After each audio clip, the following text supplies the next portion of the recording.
감사합니다. 하나님 말씀 구약성경 시편 95편을 함께 보시겠습니다. 구약성경 시편 95편 1절에서 11절까지 구약성경 873쪽입니다.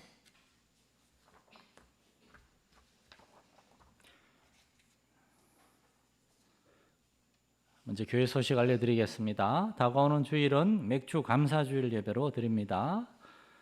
그리고 그날 오후에는 기관장 회의가 있겠습니다. 우리 성도들을 위해서 우리 각 기관과 부서에 어려움 당한 사람들 기억하고 많은 기도를 부탁드리겠고, 이제 7월 중에는 여름 행사들이 많습니다. 우리 교회학교를 위해서 많은 기도 부탁드리겠습니다. 시편 95편 1절에서 11절까지 저와 여러분이 한 절씩 교독하시겠습니다. 오라 우리가 여호와께 노래하며 우리의 구원의 반석을 향하여 즐거이 외치자.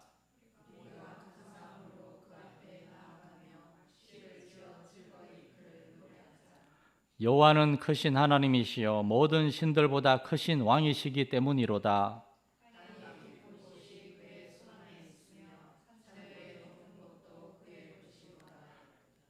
바다도 그의 것이라. 그가 만드셨고 육지도 그의 손이 지으셨도다.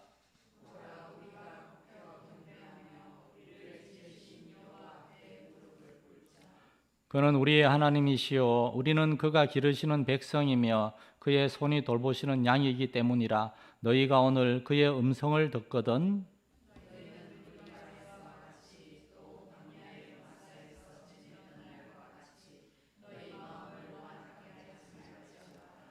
그때에 너희 조상들이 내가 행한 일을 보고서도 나를 시험하고 조사하였도다.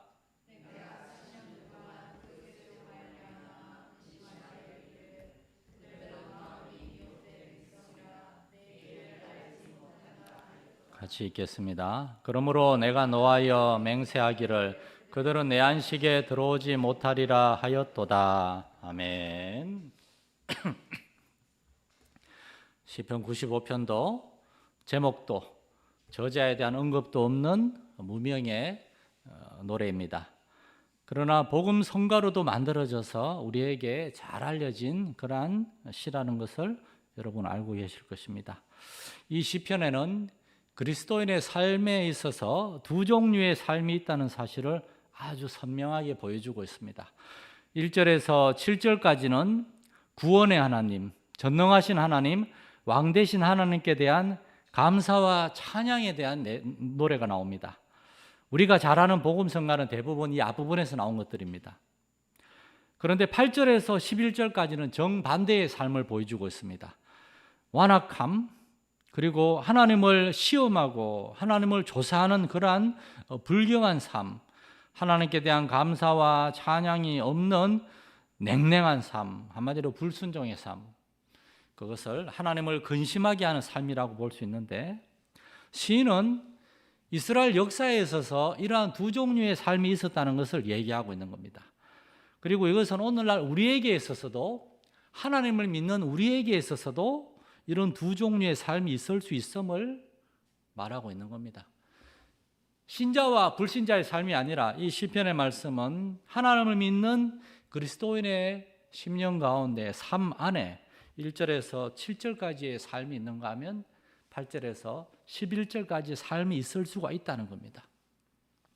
첫 번째로 1절에서 7절은 하나님을 즐거이 노래하며 하나님께 감사하는 삶이에요. 시인은 1절에서 오라 와서 함께 하나님의 말씀을 듣고 하나님이 어떤 분이시고 하나님이 어떤 일을 행하셨는지를 배우자는 겁니다. 그리고 그때 우리에게 주어지는 그 기쁨을 누리고 나아가서 하나님을 찬양하고 경배하자는 겁니다. 여러분의 삶에 어떤 복잡하고 어려운 일이 있다 하더라도 여러분이 하나님을 묵상할 때마다, 하나님을 예배하러 나올 때마다 그때는 하나님 앞에서 단순하게 하나님께 감사하고 찬양하며 하나님 앞에 겸손하게 나아가는 예배자의 삶이 될 수 있기를 축원합니다. 신앙생활이란 이렇게 단순한 것입니다. 여러분은 여러분의 자녀들에게 기대하는 것이 아마 많이 있을 것입니다. 그런데 시간이 지나면서 시간이 지나면은 우리가 자녀에게 기대하는 게 사실은 단순해집니다. 두 가지로 이렇게 좁혀집니다. 첫째, 우리의 자녀들도 예수 잘 믿고 예수 안에서 자랐으면 좋겠다. 그리고 또 시간이 지나면은 아이들이 뭐 돈도 잘 벌고 뭐 좋은 직장 뭐 그런 것도 막 바라는 것 같은데 나중에 되면 우리 아이들 건강했으면 좋겠다. 이렇게 좁혀집니다. 여러분, 아이들이 돈 잘 벌고 뭐 좋은 직장 가고 그런 거는 그 아이들의 준비와 노력에 달린 겁니다. 여러분이 아무리 기도해도 아이들이 공부 안 하고 아이들이 땡땡이 치는 그런 삶을 살면은 그렇게 될 수 없습니다. 여러분의 자녀들에게 하나님 올바로 가르치고 증거할 수 있기를 바랍니다. 올여름에 교회학교 여름 성경학교와 학생의 수련회, 혹시나 여러분의 주변에 뭐 친척이나 아는 자녀들이 있으면 꼭 인도해가지고 그 아이들 어릴 때 한번 교회에 와야지. 그렇게라도 한번 교회에 와야지. 그래서 나중에 또 중간에 교회를 떠날 수도 있지만 나중에 또 누군가를 만나서 어렸을 때 교회 다녔던 걸 기억하면서 교회에 돌아오게 되는 겁니다. 그러므로 결국에 우리가 우리의 자녀들에게 바라는 것은 영과 육이 강건한 것, 하나님과의 관계에서 영적으로 강건하고 육체적으로 큰 질병 없이 잘 자라고 강건하면 그거면 다 됩니다. 이제 몇 년 전에 우리 교회 부흥이 한번 오셨던 안희환 목사님이라고 아마 기억하실 겁니다. 왼쪽 팔이 없는 분, 기도에 대해서 많이 그리고 성경을 거의 달달달 외우시는 분. 이제 그분이 이제 안식년으로 이제 좀 쉬면서 이분이 여행을 잠깐 갔다가 크게 넘어져서 오른쪽 발목이 아킬레스건이 크게 다쳐가지고 이렇게 덜것에 실려가지고 한국으로 돌아오게 됐습니다. 그래서 거의 1년 가까이 치료를 하게 됐다고 그래서 전화해서 안부 물었는데 목소리는 쌩쌩하더라고요. 전화하면서 얘기하다가 갑자기 저에게 생각나는 옛날 일이 떠올랐어요.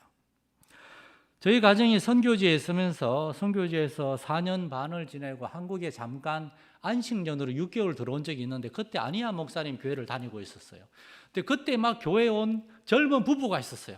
결혼한 지 얼마 안 되는 신혼 부부가.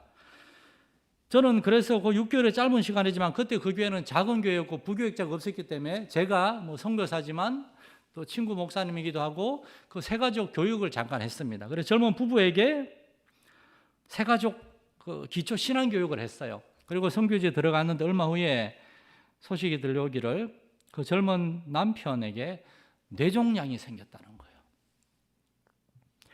그리고 2년이 지난 뒤에 저희 가정은 선교지에 사역을 마치고 한국으로 들어왔는데 물론 이제 저희는 다른 교회에서 부목사를 시작했는데 그 젊은 부부를 잊을 수가 없는 거예요. 종종 이렇게 월요일에 쉴 때 가서 입원 중인 그 형제를 방문도 하고 우리 차에 태우고 거동이 불편한 형제와 그 아내를 데리고 잠깐 이렇게 바람을 쐬기도 하고 그러나 얼마 지나지 않아서 그 형제는 혼수 상태에 빠졌고 결국에 숨을 거두었습니다. 저는 뭐 그 교회 성도가 아니었지만 임종 위로회에 가서 제일 뒷자리에 앉아가지고 우리 안희환 목사님 인도하는 임종 위로회를 지켜보면서 그 어머니 되는 권사님, 우리 장모님의 친구시기도 하고 그 권사님을 쭉 지켜보는데 그 권사님은 정말 일평생 교회, 목사님, 기도밖에 모르는 사람이었어요. 그런 권사님 가정에 그런 슬픔이 생겼는데 그 빼빼 마른 그 권사님이 아무런 힘도 없이 조용히 앉아 있는데 그 믿음의 권사님이었으나 하나밖에 없는 아들을 먼저 떠나보낸 그분에게서 저는 마치 그분의 영혼의 일부분이 떠나간 것 같은 절망이 느껴지는 것을 봤습니다. 그 남편을 먼저 떠나보낸 그 자매가 우리 옛날에 안디옥 교회 있을 때 몇 번 와서 예배를 드리기도 하고 그런 적도 있어요. 그것도 보고. 여러분, 여러분의 자녀가 믿음 안에 있다면 하나님께 한없이 감사할 수 있기를 바랍니다.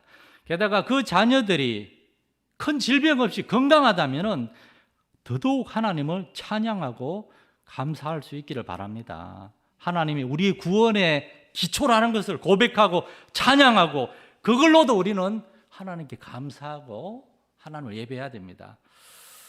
이틀이 지나면 6월달이 끝이 나고 올 한 해의 절반이 끝이 납니다. 그리고 다가오는 주일날 우리 교회는 한 해의 절반을 지켜주신 하나님께 맥추 감사주의를 보내게 됩니다. 옛날에 우리 성도들이 농사 많이 지을 때 이제 6월 달에 보리 추수를 했잖아요. 그래서 보리 수확을 해서 하나님께 보리 감사 바쳐가지고 그걸 맥추 감사주의라 그러는데, 우리 농사를 짓지 않지만 한 해의 절반을 돌아보면서 한 해 동안 하나님이 우리와 우리의 자녀들, 우리 부모님들, 우리의 가정을 어떻게 지켜주시고 돌봤는지를 기억하다 보면은 종종 우리는 혹시나 솔직히 힘든 일이 너무 많았습니다, 감사할 일이 많지 않습니다, 그냥 힘든 일들이 연속이었습니다, 이렇게 생각하는 분들이 계시다면 죄송한데 회개하시기를 바랍니다. 하나님이 여러분에게 생명 주셨고 여러분을 구원하셨고 여러분의 자녀들을 건강하게 믿음 안에서 살게 하셨다면 여러분 다른 응답 하나도 없어도 그것만으로도 우리는 여기 나오는 것처럼 하나님께 나와서 우리 구원의 반석을 향하여 즐거이 외치고 감사함으로 하나님 앞에 나아갈 수 있다는 것을 여러분 믿으시기 바랍니다. 3절에서 5절을 보십시오. 여호와는 크신 하나님이시요 모든 신들보다 크신 왕이시고, 또 4절에는 땅의 깊은 곳이 그의 손안에 있으며 산들의 높은 것도 그의 것이고, 5절에는 바다도 그의 것이고 육지도 그의 손이라. 우리가 혹시나 우리에게 감사할 일이 많지 않습니다라고 생각하는 분이 있다면 오늘 시인이 우리에게 제시하는 세 가지 감사와 찬양의 이유를 기억하기 원합니다. 첫째, 우리가 다른 우상이 아니라, 여러분이 절에 다니는 부모님이나 여러분이 저기 말레이시아나 저기 사우디아라비아에 태어나가지고 이슬람교를 믿는 사람이 아니라, 대한민국에서 사실 140년 전만 해도 복음이 없었던 이 땅에 성문사님들을 통하여 이렇게 예수 믿는 나라가 되게 해주신 대한민국에 태어나게 하셔서 다른 신이 아니라 모든 신들보다 가장 크신 하나님, 참되신 하나님을 섬기는 하나님의 자녀요 백성이 되게 하신 것을 여러분 감사할 수 있기를 바랍니다. 다윗은 나에게 구원의 기쁨을 회복시켜 달라고, 구원의 기쁨, 여러분 예수를 믿고 하나님의 자녀고 하나님 나라의 백성이 되어도 우리가 그 구원받은 그 사실이 얼마나 크고 감사한지를 모르고 살 때가 많습니다. 여러분 창세기 6장부터 7장 8장까지 보세요. 노아의 홍수, 여러분 구원받은 사람은 방주 안에 들어가서 다 살았습니다. 그러나 끝까지 하나님을 거역하고 노아의 전도에 120년 동안 노아가 전도했는데 노아의 전도를 듣지 않았던 사람들은 방주에 문이 닫히고 아무도 못 들어가고 단문에 빠져 멸망했습니다. 여러분 그게 구원입니다. 우리는 노아의 홍수와 노아의 방주 안에 들어왔어요. 하나님께 구원을 받았어요. 하나님의 자녀가 되었어요. 그런데도 우리는 이 땅에서 일어나는 일들로 일희, 일비, 막 좋아했다가 슬퍼했다가 그럴 때가 얼마나 많습니까? 여러분 너무 슬퍼하지도 말고 너무 괴로워하지도 마시고, 또한 너무 기뻐해서 막 그렇게 그러지도 마시기 바랍니다. 왜냐? 우리 주변에는 정말 아직도 어려움 중에 있는 사람들이 있거든요. 그러한 사람들 기억하면서 기쁘고 감사하지만 하나님 앞에서 기뻐하고 감사할 수 있고, 그러면서 우리의 마음 가운데 모든 신들보다 크신 하나님이 우리의 왕이시며 하늘 아버지가 되심으로 나는 이제 이 세상의 일들에 의해서 내 마음과 내 영혼이 휘둘리지 않겠다라고 결단할 수 있는 여러분 될 수 있기를 축원합니다. 두 번째로 4절에 뭐라 그럽니까? 땅과 산들로 인하여 감사라고 얘기하고 있습니다. 우리 이 땅에 발을 디디고 살아가요. 요즘만이 아니라 고대 세계에도 지진, 홍수, 산사태 많았습니다.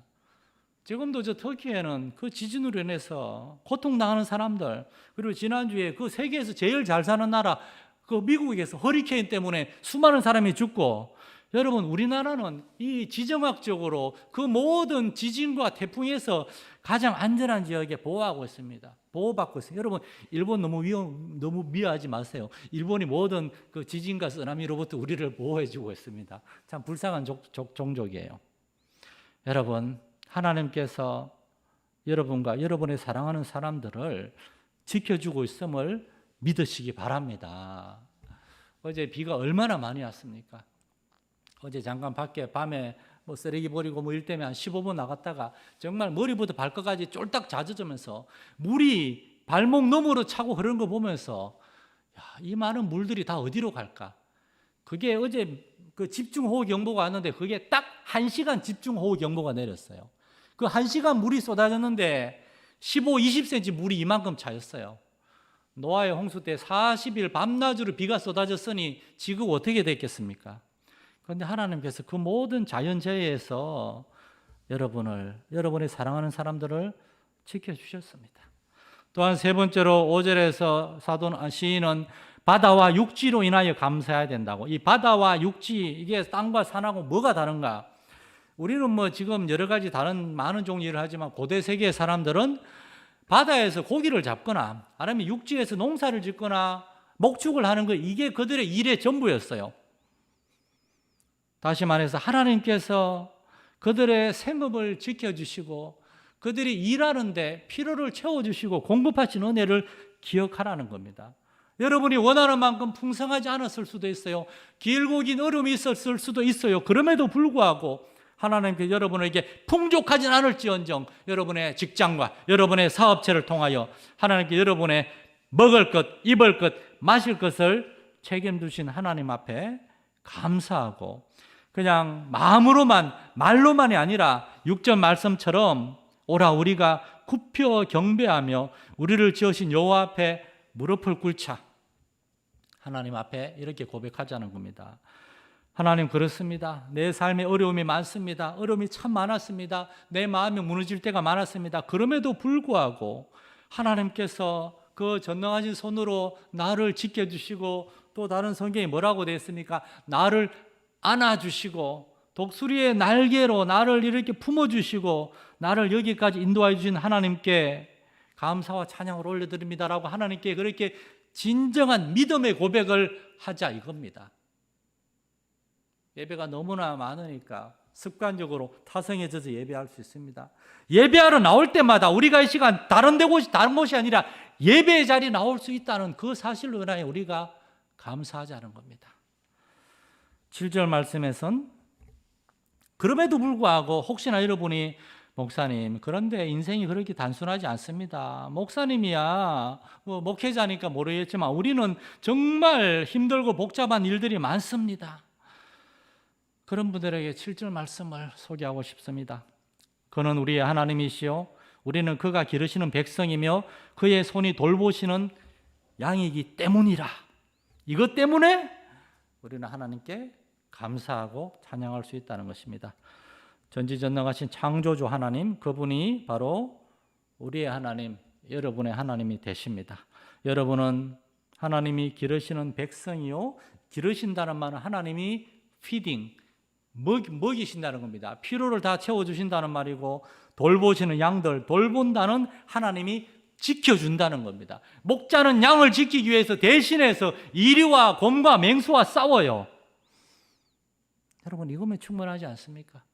하나님을 나의 왕으로, 나의 하나님으로 모신 사람, 이 사람들을 세상에 그 무엇이 털끝 하나 건드릴 수가 있겠습니까? 자, 그런데 중요한 질문은 이것입니다. 우리가 이 사실을 알고 있는가? 이 위대한 약속의 말씀을 기억하고 있는가? 이것을 날마다 붙들고 이 하나님이면 충분하다는 믿음, 이 약속의 말씀이면 충분하다는 믿음이 우리에게 있는가 하는 겁니다. 이 믿음이 부족하고 이 약속의 말씀을 우리가 붙들질 못하면 우리는 두 번째 종류의 삶에 빠지게 되는 겁니다. 7절 후반절에 그런데 너희가 오늘 그의 음성을 듣거든. 어제도 아니고 내일도 아니고 바로 오늘 우리는 매일 매순간 하나님의 음성을 들어야 돼요. 왜냐? 하나님 우리에게 말씀하시는 하나님이니까. 하나님 음성을 듣거든. 성경은 우리에게 말씀합니다. 귀 있는 자는 들을지어다. 그런데 하나님 우리에게 들을 귀를 2개나 주셨는데, 하나님의 말씀을 들으라고 명령하시는데 우리가 하나님의 말씀에 귀를 기울이지 않는다면 우리의 삶에 이런 예배와 이러한 감사가 없는 전혀 다른 종류의 삶이 찾아올 수도 있습니다. 두 번째의 삶은 완고함과 거역함으로 영적으로 침체된 삶. 그래서 우리도 괴롭고 하나님도 근심하게 하는 그러한 삶입니다. 여기서 중요한 사실은 이들이 같은 사람들이라는 겁니다. 1절에서 7절까지의 사람들과 8절에서 11절까지의 사람들은 동일한 사람들이었습니다. 특별히 8절에서 나오는 이 머리바와 마사의 이야기 여러분 잘 아실 겁니다. 출애굽기 17장에 나오는 이 머리바와 마사, 이거는 사실은 르비딤이라고 하는 다른 지역이에요. 홍해를 건넌 다음에 2달 정도 지나서 도착한 곳이 르비딤입니다. 미디안 광야 한가운데 홍해를 건너고 2달이 지났으니까 이제 애굽에서 가져온 물도 식량도 거의 바닥이 나고 물이 없으니까 거기에서 백성들이 하나님을 원망하기 시작합니다. 그런데 하나님은 눈에 보이지 않으니까 그들의 지도자를 원망하기 시작하죠. 출애굽기 17장 1절 이하입니다. 이스라엘 자손의 온 회중이 여호와의 명령대로 신 광야에서 떠나 그 노정대로 행하여 르비딤의 장막을 쳤으나 마실 물이 없는지라 백성이 모세와 다투어 이르되 우리에게 물을 주어 마시게 하라. 물을 주어 마시게 하라. 거기서 백성이 목이 말라 물을 찾으매 그들이 모세에게 대하여 원망하여 이르되, 이스라엘 백성들은 모세를 원망했지만 사실은 모세가 아니라 하나님을 원망하고 있었죠. 그때 분위기는 굉장히 심각했습니다. 그래서 4절에서 모세는 이렇게 이야기합니다. 모세가 여호와께 부르짖어 이르되 내가 이 백성에게 어떻게 하리이까? 그들이 조금 있으면 내게 돌을 던지겠나이다. 광야에서 물이 없는 것은 생사의 큰 위기니까요. 아마 자녀들이 목이 말라 하는 걸 보면서 그 어른들도 힘들었을 거예요. 그런데 그게 광야의 삶입니다. 그 사람들은 생각했을 거예요. 아니 이러려고 우리를 애굽에서 데리고 나왔나? 우리는 애굽에서 나와서 뭐 조금이면 가나안 땅에 도착할 줄 알았는데 적과 꿀이 흐르는 가나안 땅 이렇게 오래 걸리나? 이럴 바에야 2달밖에 안 되는데 그냥 돌아갑시다. 2달만 돌아가서 애굽왕 바로한테 잘못했으면 용서하고 거기서 다시 노예로 살면 비록 노예로 살지만 그러나 물과 고기 먹을 것이 풍족한 그러한 삶을 살 수 있을 것이다. 그런 생각이 들었을 거예요. 오늘날 그리스도인들도 마찬가지 아닙니까? 예수 믿기 전에는 세상 사람들과 같이 먹을 거, 입을 거, 마실 거, 좋은 걸 추구하고 회사에서 점점 직급이 올라가고 월급도 많아지고 그래서 더 큰 차, 더 큰 집 장만하고 그렇게 사람들에게 아이고 성공했습니다. 이렇게 좋은 말 들으면서 사는 삶, 그러한 삶을 원하는데 이 교회 다니면서 예수 믿기 시작하니까 자꾸 하나님은 우리한테 하나님 나라에 들어가려면 많은 고난을 받아야 된다 그러고 다른 사람 돌아보라고 다른 사람 살피라 그러고 십자가의 길이라 그러고 좁은 길이라 그러고 우리가 기대한 삶은 이게 아닌데 어떤 사람들은 손에 쟁기를 잡고 뒤를 돌아볼 수도 있을 것입니다. 그러나 여러분 한번 생각해 보십시오. 왜 선교사님들만 저 먼 나라에 가서 잃어버린 영혼들을 위해서 그들의 자녀들을 데리고 가서 그곳에서 그렇게 고생하며 주애를 해야만 합니까? 선교사님들만이 아니라 우리도 우리 주변에서 하나님을 섬겨야 됩니다. 그 하나님을 섬기는 삶은 마치 광야에서의 삶과 같이 외롭고 고되고 피곤하고 사람들이 알아주지 않고 사실은 하나님만이 알아주는 일들이 많이 있습니다. 그럼에도 불구하고 우리는 하나님의 음성을 듣고 하나님의 약속의 말씀을 믿고 순종해야 되는데 이스라엘 백성들은 그렇게 하지 못했어요. 그래서 그들은 하나님을 원망했고 하나님과 다투고 하나님을 시험했습니다. 그래서 그곳을 머리바 또는 마사라고 부르는 겁니다. 머리바라는 말은 다투다는 뜻이고 마사라는 말은 시험하다. 거기서 백성들이 모세와 다투고 하나님을 시험했다 그래서 거기가 르비딤인데 나중에는 마사와 머리바가 됐어요. 오랜 시간이 지난 뒤에 여행자들이 그 르비딤을 지날 때마다 여기가 원래 르비딤인데 사람들이 마사 또는 머리바라 그러더라고. 왠가 하면 옛날에 그 하나님 믿는다는 이스라엘 백성들이 여기에서 하나님을 시험하고 하나님과 다툰 곳이거든. 그러한 불명예스러운 명칭이 생겨난 겁니다. 사랑하는 성도 여러분, 오늘 성경의 메시지는 분명합니다. 8절 후반절입니다. 너희의 마음을 완고하게 하지 말지어다. 완악하게란 말은 딱딱하게 하지 말라는 거예요. 마음을 딱딱하게 하면 하나님의 말씀이, 하나님의 성령의 역사가 그 안에 들어갈 수가 없으니까. 우리에게는 1절부터 7절 사이에 귀하고 아름다운 삶이 있습니다. 하나님의 구원의 은혜에 감사하며 내가 모르지만 하나님이 나의 삶과 나의 사랑하는 자녀들의 삶을 책임지시고 돌봐주신 은혜, 하나님이 우리를 위해서 땅과 산과 바다 육지를 지으시고 우리가 이게 발을 딛고 살아갈 동안 우리를 지키시며 공급하시는 그 하나님, 왜냐하면 우리는 하나님의 기르시는 백성이고 하나님의 돌보시는 양들이니까 이 사실을 알고 하나님께 언제나 감사하고 찬양하는 그러한 삶이 우리에게 있고, 또한 정반대로 우리가 하나님의 말씀을 듣지 않고 이스라엘 백성들처럼 하나님을 시험하고 하나님이 주신 구원의 기쁨과 감사함을 누리지 못하는 그러한 삶을 살 수도 있다는 것입니다. 아무쪼록 우리는 이 첫 번째 삶을 선택하기 위해서 우리가 행해야 될 한 가지 순종, 너희가 그의 음성을 듣거든, 때를 얻든지 멀었든지 하나님의 말씀을 듣고 하나님의 말씀을 읽고 묵상하고, 여러분 어렵고 힘들 때는 이것저것 많이 생각하지 마세요. 많이 생각해 봐야 그 중에 절반은 마귀가 주는 생각들입니다. 그러한 생각들 하지 말고 내려놓고 단순하게 하나님의 말씀, 우리의 생각은 내보내고 하나님의 말씀이 우리의 생각과 마음을 지배하게 해달라고, 그래서 하나님을 근심하게 하는 삶이 아니라 하나님을 기쁘시게 하는 삶을 살아갈 수 있는 저와 여러분 될 수 있게